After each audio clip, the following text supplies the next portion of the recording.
விஜய் உண்மையிலேயே நேசித்த அப்பாவி தொண்டர்கள் அவரோட ரசிகர்கள் இன்னைக்கு வந்து பாத்தீங்கன்னா அவரை அன்ஃபாலோ பண்ணிட்டு சமூக வலைத்தளங்கள்ல இருந்து பயங்கரமா எழுதுறாங்க. ஆனா நீங்க இப்படி பண்ணிட்டீங்களேண்ணா, நாங்க உங்களுக்காக எவ்வளவு தூரம் நாங்க முட்டு கொடுத்தோம், எங்களுக்கு உள்ளபடியே மனவேதனை அடையுது. ஹார்ட் லான்ச் பண்ற டைம் ஆனா இது. ஆனா என்ன இது எப்படின்னா நாங்க முட்டு கொடுக்கறது? இப்ப எப்படின்னா அந்த பெட்டிஷன் ஃபேக்னு சொல்றது? நாங்க நீங்க தனித்தனியா வந்துட்டு கூட தனித்தனியா போயிருக்கலாம். இப்போ நீங்க ஒரே கார்ல வரீங்க, ஒரே மாதிரி உடைய பக்கத்துல நிக்கிறாங்க, கணவன் மனைவி மாதிரி பக்கத்துல நின்று அவங்களுக்கு வந்து வாழ்த்து சொல்லிட்டு வர்றாங்க. ரொம்ப கேஷுவலா போயிட்டு அவரு அத்தனை கேமரா இருக்கு, அவ்வளவு பொதுமக்கள் இருக்காங்க, எதை பத்தியுமே அவருக்கு வந்து ஒரு அச்சமே இல்லாம இருக்கிறது காரணம் என்ன? இங்க இவருக்கே திருமண வயதுல குழந்தைகள் இருக்காங்க. மகனுக்கு 26 வயசு, மகளுக்கு இப்ப 21 வயதுங்க. நீங்க இந்த வயசுல குழந்தைகளை வச்சுக்கிட்டு இவர் வந்து இந்த மாதிரி லூட்டி அடிக்கிறதுலாம் பாத்தீங்கன்னா அவங்களோட மனநிலை யோசிச்சு பாருங்களேன், அந்த குழந்தைகளோட மனநிலை யோசிச்சு பாருங்களேன். அந்த மாதிரி என்ன சொல்றது, சைக்கோ மனநிலை.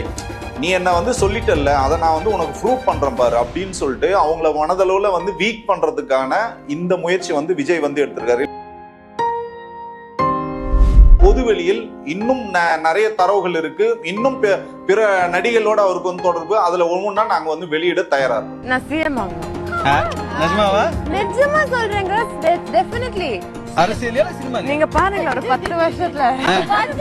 சோ இவர் தலைவர், அவங்க கொள்கை பரப்பு செயலாளர், இவர் ஆண் முதல்வர், அவங்க வந்து பெண் முதல்வர். ட்ரைப்ஸ் பார்வையாளர்களுக்கு வணக்கம். இன்று நம்மோடு இணைந்திருக்கின்ற சிறப்பு விருந்தினர் தமிழக வெற்றி கழகத்தின் முன்னாள் செய்தி தொடர்பாளர் SA சந்திரசேகரோடு நீண்ட காலமாக நெருங்கிய தொடர்பில் இருந்தவர் மதிப்பிற்குரிய திரு மணிகண்டன் வீராசாமி அவர்கள். வாருங்கள், அவரோடு உரையாடலாம். தோழர் வணக்கம். வணக்கம் தோழர். விஜய் சங்கீதா, குறிப்பா சங்கீதா அவர்களுடைய விவாகரத்து மனு, விஜய்க்கும் தனக்குமான என்ன பிரச்சனை அப்படின்னு ஒரு மனு வெளியானுச்சு. அது மிக பெரிய அளவுல சமூக வலைதளங்களில் விவாதிக்கப்பட்டது.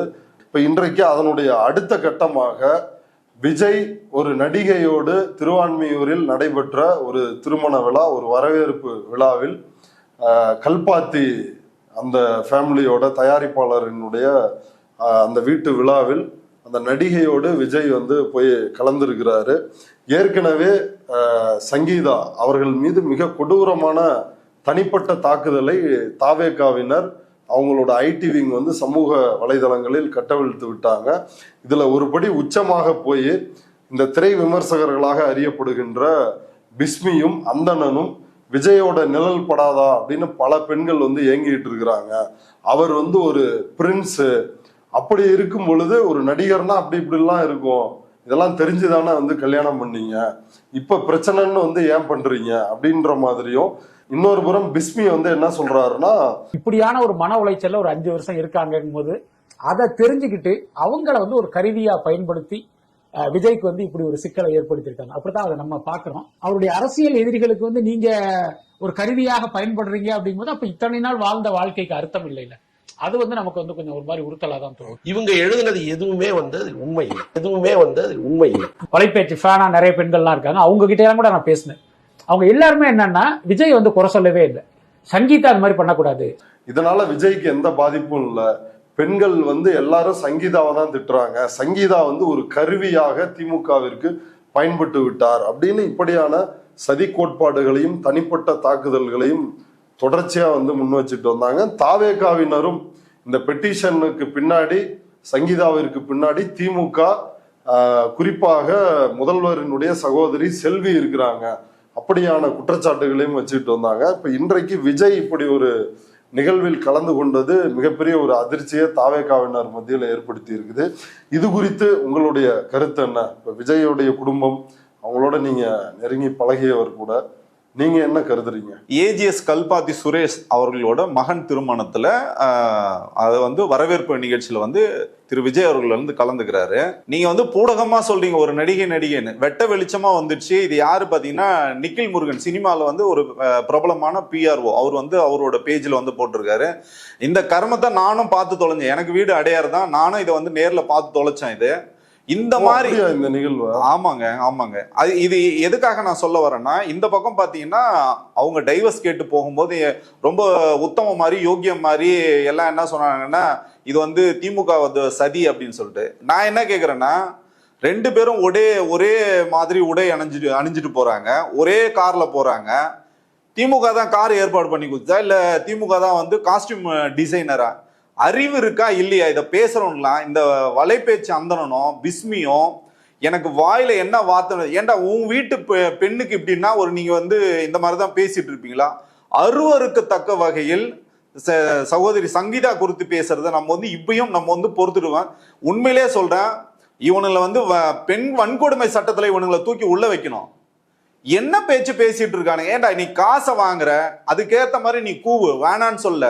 இதே மாதிரிதான் இவனுக்கு இந்த வலைபேச்சு அந்தனுக்கும் பிஸ்மிக்கும் என்ன வேலைன்னு பாத்தீங்கன்னா, யாரெல்லாம் விஜய்க்கு எதிராக இருக்காங்களோ, விஜய் படம் ஓடாது வேற யாராவது ஒரு நடிகர் படம் ஓடிச்சுன்னா அஜித்தை கடிக்கிறது. சிவகார்த்திகேயனை கூட விடுறது இல்லைங்க. அவர் பர்சனல் லைஃப்ல வந்து ஒரு இசையமைப்பாளர்களோட தொடர்பு படுத்தி பயங்கரமா அவர் வந்து ரொம்ப கேவலமா அவரை பத்தியும் அவரோட குழந்தைகள் அவங்க மனைவி பத்தி கேவலமா பேசின இந்த நாய்கள் தான் இன்னைக்கு வந்து விஜய் வந்து உத்தமர், அவர் ஒரு சினிமா நடிகர், அவர் ஒரு பிரின்ஸ் அப்படின்னு சொல்லி அவர் அப்படிலாம் இருந்தாலும் அது வந்து என்ன தப்பு? நான் என்ன சொல்றேன்னா, அப்படி உங்களுக்கு இதுவா இருந்தா உங்க வீட்டு பெண்களை விஜய் கல்யாணம் பண்ணி கொடுங்கடா. நாய்களா? இது வந்து ஒரு தனிப்பட்ட தாக்குதல். ஏங்க தனிப்பட்ட முறையில அவனுங்க தாக்குறானுங்க. ஏங்க ஒரு சகோதரிங்க, அவங்க சகோதரி சங்கீதா குறித்து வந்து நம்ம ரெட்ஃபிக்ஸ் சேனல்ல வந்து ஒரு காணொலி வந்து வந்திருந்தது. அது கூட நான் வந்து பதில் சொல்லியிருந்தேன். அதுல ஒருத்தர் வந்து பேசியிருந்தார், ஆரோக்கிய சதீஷ்ன்னு சொல்லிட்டு ஒரு வழக்கறிஞர் வந்து பேசியிருந்தாரு. Vijay will say no to this டிவோர்ஸ்ன்றது என்னன்னு கேட்டிங்கன்னா, there is no divorce as per our religion. ஓகேங்களா? As a Christian I say that is no divorce. எங்கள் இதில் வந்து டிவோர்ஸுங்கிறது வந்து கிடையவே கிடையாது. Divorce will be accepted as per religion unless and otherwise she is a lunatic. அப்படி இல்லைன்னா ஜீசஸ் கிரைஸ்ட் சொன்னது ஒருத்தருக்கு ஒருத்தர். கத்தோலிக்க மரபுல வந்து பாத்தீங்கன்னா ஆணோ இல்ல பெண்ணோ இறந்தா மட்டும்தான் டைவர்ஸ் கொடுப்பாங்க. அதனாலதான் வந்து விஜய் வந்து டைவர்ஸ் கொடுக்க மாட்டேன்றாரு அப்படின்னு சொன்னாரு. கிறிஸ்தவ மதத்தில் நம்பிக்கை உள்ளவர். கிறிஸ்தவ மதத்தில் நம்பிக்கை உள்ளவர்னா அப்ப கூட நான் சொல்லியிருந்தேன், அதுக்கு விளக்கெல்லாம் சொல்லியிருந்தேன். அவர் கடவுள் நம்பிக்கையும் கிடையாது, மனசாட்சியும் கிடையாது, மண்ணாங்கட்டியும் நம்ம கிடையாதுன்னு சொன்னது இப்போ ப்ரூவ் பண்ணிருக்காரு பாருங்க. நடிகை திரிஷாவை கூட்டு வந்து பொதுவெளி நின்றுருக்காரு. இப்ப அவரோட பதில் என்ன? அப்ப நீங்க பேசுறதெல்லாம் பொய்ன்னு உங்களுக்கு தெரியல. நம்ம ஏற்கனவே வந்து சொன்னோம், அவர் மதத்தின் மீதும் நம்பிக்கை கிடையாது, மனசாட்சியும் கிடையாதுன்னு நம்ம வந்து சொன்னோம். அதை வந்து அவர் இன்னைக்கு ப்ரூவ் பண்ணிருக்காரு. அதனால தொடர்ச்சியா இந்த மாதிரி சகோதரி சங்கீதா குறித்து அவதூறுகளை பரப்புறத அவங்க வந்து தயவு செஞ்சு நிறுத்தணும். இந்த மாதிரி ஒரு கருத்து சொன்னதுக்காக பொதுவெளியில அவங்க வந்து மன்னிப்பு கேட்கணும். இல்லையா அவங்க மேல நிச்சயமாக வந்து நான் வந்து சங்கீதா சகோதரி சார்பா அவங்க மேல வழக்கு தொடுறதுக்கான எல்லா வேலைகளும் வந்து செய்வோம். இது வரைக்கும் வாய் திறந்து பேசவே இல்லை. ஆனா அதுக்கு வந்து பதிலடி என்ன கொடுத்துருக்காருன்னா, நீ என்ன சொல்றது, நான் இப்படிதான் நான் இருக்கேன்னு பொதுவெளியில காட்டுறது என்னன்னா, இன்னும் பாத்தீங்கன்னா அந்த சகோதரி வந்து மனதளவுல திரு சங்கீதா அவர்கள் இந்த புகைப்படங்களை பார்த்து இந்த நியூஸை பார்த்து எவ்வளவு மனவேதனை அடைஞ்சிருப்பாங்க. அவங்க குழந்தைகள் இவர் என்ன நினைக்கிறாரா, நீ வெளியில வரக்கூடாது. அவங்க குறிப்பிட்ட அந்த நடிகை தான் இவங்க அப்படின்னு எப்படி சொல்றீங்க? ஏங்க எங்களுக்கு தெரியுங்க, நான் தான் சொல்றேனே, எனக்கு தெரிஞ்ச ஒரு ஏஜென்சி பிரைவேட் டிடெக்டிவ் ஏஜென்சி தான் பாத்தீங்கன்னா இந்த தரவுகள்லாம் சகோதரி சங்கீதாவுக்கு வந்து கொடுத்தாங்க. அது தேவைப்படும் போது நான் அந்த எந்த நிறுவனம்னு என்னால சொல்ல முடியும். அவங்களே ஏப்ரல் 20க்கு அப்புறம் நிச்சயமா வந்து இதை வந்து வெளியிட தான் போறாங்க. அதுக்கான ஆடியோ வீடியோ எல்லா ஆதாரங்களும் வந்து இருக்கு. நம்ம சங்கீதாவா? ஆமா, சகோதரி சங்கீதா கிட்ட எல்லாமே இருக்கு. நான் என்ன கேக்குறேன்னா, நீ யோகியனா இருந்தா நீ குறைஞ்சபட்சம் அவங்களுக்கு ஒரு செட்டில்மெண்ட் வர வரைக்கும், அந்த டைவர்ஸ் வர வரைக்கும் உன்னால ஒழுக்கமா இருக்க முடியாதா? இப்ப என்ன ஆச்சுன்னு பாத்தீங்கன்னா 2 பிரிவு இருக்காங்க. விஜய் உண்மையிலேயே நேசித்த அப்பாவி தொண்டர்கள், அவரோட ரசிகர்கள் இன்னைக்கு வந்து பாத்தீங்கன்னா அவரோட அன்ஃபாலோ பண்ணிட்டு சமூக வலைத்தளங்கள்ல இருந்து பயங்கரமா எழுதுறாங்க. ஆனா நீங்க இப்படி பண்ணிட்டீங்களேன்னா நாங்க உங்களுக்காக எவ்வளவு தூரம் நாங்க முட்டு கொடுத்தோம், எங்களுக்கு உள்ளபடியே மனவேதனை அடையுது. அப்போ சகோதரி சங்கீதா உண்மையிலே இப்ப அவங்க பதிவு எல்லாம் பாக்குறப்ப திமுக சதின்னு தான் அவங்களும் நம்பிட்டு இருந்தாங்க. ஆமா, நம்பிட்டு இருந்தாங்க. விஜய் வந்து அரசியலுக்கு வரக்கூடாதுன்னு சொல்லிட்டு ஒரு காட்டு. இப்ப இவர் வெட்ட வெளிச்சமா இது சொன்னதுனால அவங்க எல்லாம் வந்து இவர் ஃபாலோ பண்றதை விட்டுட்டு வெளியில போறாங்க. பல்வேறு காணொலிகள் வந்து துரோகம் அப்படின்னு வந்து அவங்க சொல்றாங்க. உள்ளபடியே அவங்களுக்கு வந்து விஜய் உள்ளபடியே நேசித்தவர்கள், அவர்கள் நியாயமான மனிதர்கள், அவங்க வந்து வெளியில போறாங்க. இன்னொரு குரூப் என்னன்னு பாத்தீங்கன்னா, இப்ப வலைத்தள பேச்சு அந்த பிஸ்மி மாதிரி ஆட்கள் என்ன பண்றாங்கன்னா, இதுல என்ன தப்பு இருக்கு? நேத்திக்கு ஒரு பொண்ணு சொல்லிச்சு பாருங்க, குப்பை பொறுக்கிறவங்க 2 பொண்டாட்டி வச்சிருக்காங்க, பெருக்கிறவங்க 4 புருஷன் வச்சிருக்காங்க, எங்க கிட்ட காசு இருக்கு, நாங்க 10 பொண்டாட்டி கூட வச்சுப்போம், 10 புருஷன் கூட வச்சுப்போம்னு சொல்றது எப்படின்னா, இது விஜய் வந்து இவங்கெல்லாம் பாத்தீங்கன்னா பெய்டு ப்ரமோஷன் பண்ற இணையதள கூலிகள், வெறி பிடித்த நாய்கள், இப்படிதான் நம்ம சொல்ல வேண்டியது. ஒரு குடும்ப பிரச்சனைய எவ்வளவு தூரம் நீங்க வந்து குத்தி கிழிப்பீங்க நீங்க. இப்ப இதுக்கு பாத்தீங்கன்னா திரு விஜய் அவர்கள் மேல நிச்சயமா வழக்கு வந்து பாயணும்னு சொல்லிட்டு நான் நினைக்கிறேன். இது என்னன்னு பாத்தீங்கன்னா protection of women from domestic violence act 2005 பிரகாரம் அவர் மேல நிச்சயமா இதுக்கு வந்து வழக்கு போடலாம். ஏன்னா உங்களுக்கு வந்து செட்டில்மெண்ட்டே ஆகல, கோர்ட்ல வந்து அவங்க வந்து வழக்கு தான் வந்து போட்டிருக்காங்க. நீங்க பொதுவெளியில இந்த மாதிரி ஒரு பிரச்சனையை மேலும் மேலும் தூண்டுறீங்க. ஏற்கனவே தன்னோட விவாகரத்து மனுவில் சங்கீதா அவர்கள் குறிப்பிட்ட விஷயம் என்னன்னா, ஒரு குறிப்பிட்ட நடிகையோடு அவர் வந்து வெளிநாடு வெளியிடங்களுக்கு எல்லாம் போறாரு.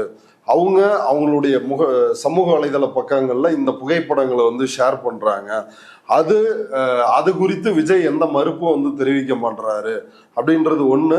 இதனால நானும் என்னுடைய அவங்க குழந்தைகளோட சோசியல் லைஃப், அவங்களுடைய நண்பர்கள் எல்லா வட்டத்திலையும் அவங்களுக்கு வந்து பெரிய பாதிப்பும் மன உளைச்சலும் வந்து அவங்களுக்கு ஏற்படுது அப்படின்றதையும் அவங்க குறிப்பிட்டிருந்தாங்க. இப்ப இந்த நடவடிக்கை அப்படின்றது மேலும் வந்து அதை தூண்டும் விதமா தானே இருக்குது. இல்ல இதை எப்படி புரிந்து கொள்வது? இல்ல விஜயினுடைய இன்றைய நடவடிக்கை இல்ல, அது என்னன்னா அவங்கள மனதளவுல வந்து ரொம்ப அவங்கள வந்து துன்புறுத்துறது, ஒருத்தவங்களை வந்து மேலும் மேலும் வந்து துன்புறுத்து, அந்த மாதிரி என்ன சொல்றது சைக்கோ மனநிலை. நீ என்ன வந்து சொல்லிட்டல்ல, அதை நான் வந்து உனக்கு ப்ரூவ் பண்றேன் பாரு அப்படின்னு சொல்லிட்டு அவங்கள மனதளவுல வந்து வீக் பண்றதுக்கான இந்த முயற்சி வந்து விஜய் வந்து எடுத்திருக்காரு. இல்லைன்னா அவர் வந்து பொதுவெளியில வரணும்னு அவசியம் இல்லை. இவங்க தனித்தனியா போகணும், திருமணத்துக்கு போறது யாரும் தடுக்க முடியாது. நீங்க தனித்தனியா வந்துட்டு கூட தனித்தனியா போயிருக்கலாம். இப்ப நீங்க ஒரே கார்ல வரீங்க, ஒரே மாதிரி பக்கத்துல நிக்கிறாங்க, கணவன் மனைவி மாதிரி பக்கத்துல நின்று அவங்களுக்கு வந்து வாழ்த்து சொல்லிட்டு வர்றாங்க. ரொம்ப கேஷுவலா போயிட்டு அவரு அத்தனை கேமரா இருக்கு, அவ்வளவு பொதுமக்கள் இருக்காங்க, எதை பத்தியுமே அவருக்கு வந்து ஒரு அச்சமே இல்லாம இருக்கிறது காரணம் என்ன? இதுதான் அவரோட இயல்பு. இப்படிதான் 6 வருஷமா இருந்துட்டு இருக்காங்க. இதைதான் அவங்க சொல்லும் போது இவனுங்க எல்லாம் விழுந்து பெறான்னாங்க. ஒரு பெண்மணின்னு கூட பார்க்காம, அவங்க குடும்ப விஷயம் கூட பார்க்காம இவங்க எல்லாம் சப்போர்ட் பண்ணுவாங்க. இன்னைக்கு அவங்க எல்லாம் விஜயோட வெட்ட வெளிச்சம் இன்னைக்கு வந்து தெரிஞ்சிருக்கு. விஜய் வந்து எல்லாரும் ஒதுக்க ஆரம்பிச்சு. நம்ம என்ன சொல்றோம்னா, ஒரு தனிப்பட்ட வாழ்க்கையில் எப்படி வேணாலும் இருந்துட்டு போட்டோம். நீங்க தானே சொல்றீங்க மாற்றத்துக்கான சக்தி, பெண்களுக்கு பாதுகாப்பு. நேத்தி கூட பாத்தீங்கன்னா தஞ்சாவூர்ல வாய்கழி நீங்க பேசுனீங்க. செத்து ஒரு 5 பேருக்கு வந்து விபத்து நடந்துங்க. ஒரு இளைஞன் வந்து இன்னைக்கு வந்து மூளையில பெருசா அடிபட்டிருக்கு, இன்னொருத்தனுக்கு வந்து இடுப்பும் முதுகெலும்பும் வந்து உடஞ்சிருக்கு. அந்த அந்த அந்த குழந்தையோட அந்த பையனோட அப்பா சொல்றாரு. அதை கேட்கும் போது நமக்கு உள்ளபடியே நமக்கு மனவேதனை இருக்கு. ஏங்க 41 பேர் செத்து போனப்பே அந்த கட்சி எதுவுமே பண்ணலங்க. என் பையனை வந்து அவங்க பாப்பாங்கலாம் நான் எதிர்பார்க்கல. இப்பதான் என் மனைவிக்கு வந்து 12 லட்ச ரூபா செலவு பண்ணி ஆபரேஷன் பண்ணேன், நான் இதையும் கடன் வாங்கி பார்ப்பேன். அவரோட ஒரு தந்தையோட ஸ்தானத்துல இருந்து பார்த்தா மட்டும்தான் உங்களுக்கு அந்த வலியும் வேதனை தெரியும். உங்களுக்கு என்னன்னா எல்லாரையும் வேதனைப்படுத்தி தான் அவர் இதை சொல்றாரு. அந்த குடும்பத்திற்கு தன்னை பார்க்க வந்து தானே இப்படி ஆயிருச்சுன்னா அவங்களுக்கு எந்த உதவியோ எதுவும் விஜய் தரப்புல இருந்து செஞ்ச மாதிரி இல்லை.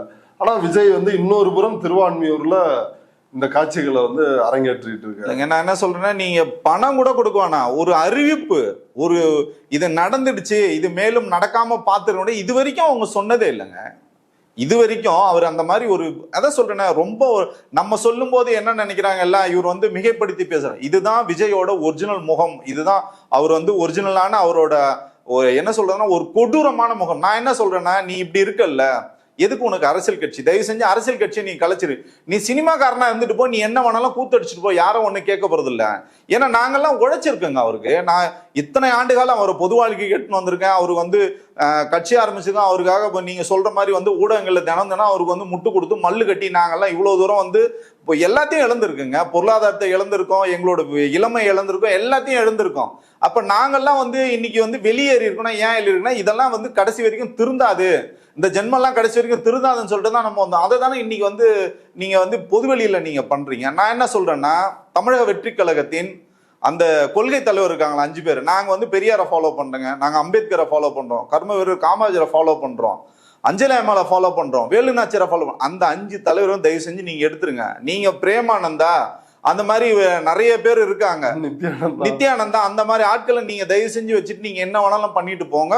தயவு செஞ்சு இதுக்கப்புறம் பாத்தீங்கன்னா இந்த கூடுகின்ற கூட்டம் விஜய்க்கு வந்து கூடாது.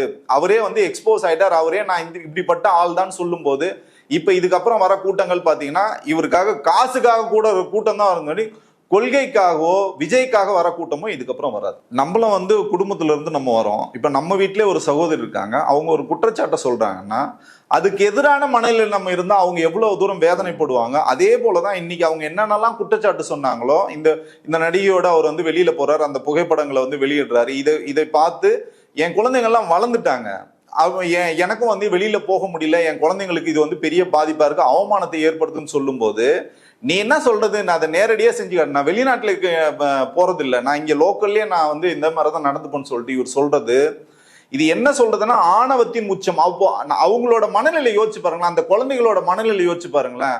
இங்க இவருக்கே திருமண வயதுல குழந்தைகள் இருக்காங்க. மகனுக்கு 26 வயசு, மகளுக்கு இப்ப 21 வயதுங்க. நீங்க இந்த வயசுல குழந்தைகளை வச்சுக்கிட்டு இவர் வந்து இந்த மாதிரி லூட்டி அடிக்கிறதுலாம் பாத்தீங்கன்னா நம்மளுக்கே வந்து பாக சகிக்கல. இதை வந்து அவங்க எப்படி எடுத்துப்பாங்க, அவங்க எப்படி இதை எதிர்கொள்ள போறாங்கன்னு வந்து தெரியல. அப்ப இவர் என்ன சொல்றாருன்னா, தெளிவா சொல்றாருன்னு, நான் இப்படிதான் இருப்பேன், என்னோட கேரக்டர்ல நான் மாற போறதே இல்லை, நீங்க வேணா மாறிக்கிங்கன்னு அவங்கள வந்து சொல்றாரு. அவங்கள வந்து முற்றிலுமாக தவிர்க்கிறதுக்காக தான் இந்த வேலைகள் செய்யல, அவங்கள வந்து அவமானப்படுத்துற விஷயமா தான் நான் இதை பார்க்கணும்.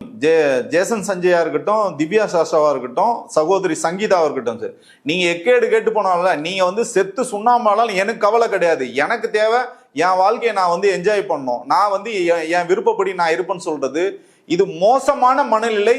இது என்ன சொல்றதுன்னா, இதை தான் நம்ம சொல்றோம், இது நாசிஸ்ட் மனநிலை, இது ரொம்ப பைத்தியகாரத்தன்மை உச்சம்னு நம்ம வந்து சொல்றோம்.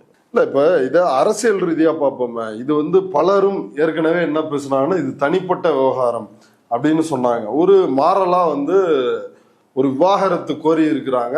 நீங்க ஏற்கனவே குறிப்பிட்டது போல அந்த விவாகரத்து அப்படின்ற அந்த வழக்கு விசாரணைக்கு வரணும், அது இன்னும் முடியல.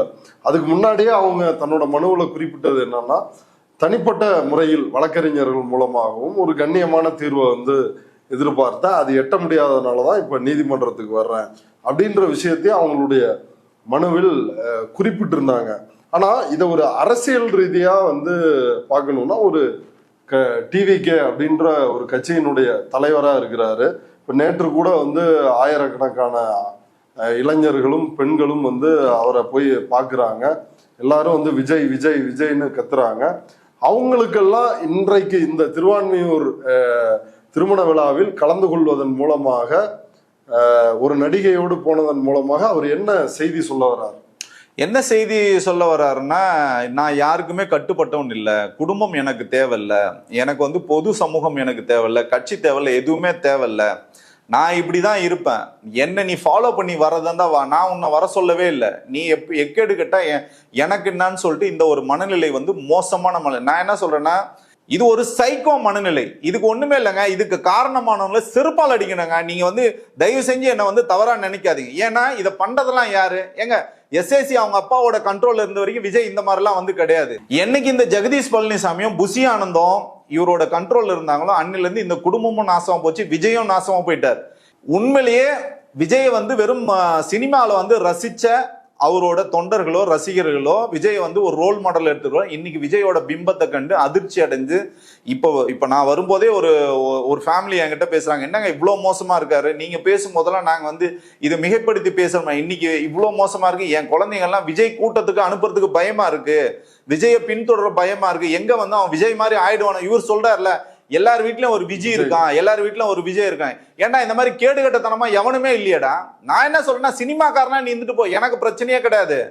எவ்வளவு விவாகரத்து நடக்குது, அந்த மாதிரி இது ஒரு விவாகரத்தை நம்ம கடந்து. நீ தான் ரோல் மாடலு, நீ தான் தமிழகத்திலேயே நான் வந்து தலைகீழா மாத்த போறேன், நான் தான் பெரிய புடுங்கின்னு வந்து சொல்றேன்ல, இதுக்கெல்லாம் உனக்கு என்ன அருகதை இருக்குன்னு கேக்குறேன். இதுக்கப்புறம் இந்த விஜய்க்காக எவனா சப்போர்ட் பண்ணிட்டு வந்தான்னா சட்டப்படி தான் நாங்க வந்து அணுக வேண்டியிருக்கோம். இதை தான் நாங்க வந்து இவங்களுக்கு சொல்ற மெசேஜா இருக்கு. இது வந்து ஒரு என்ன சொல்றதுன்னா, ஒரு சைக்கோ மனநிலையில அவர் வந்து இருக்காரான்னு நமக்கு வந்து தெரியல. உள்ளபடியே அவங்களும் இதை சொல்லியிருக்காங்க, அவர் என்ன மனதளவுல வந்து துன்புறுத்தினாரு, அவர் ஒரு சைக்கோ மனநிலை, அவங்க சொன்னது எல்லாத்தையுமே இன்னைக்கு அவர் வந்து ப்ரூவ் பண்ணிட்டு இருக்காரு.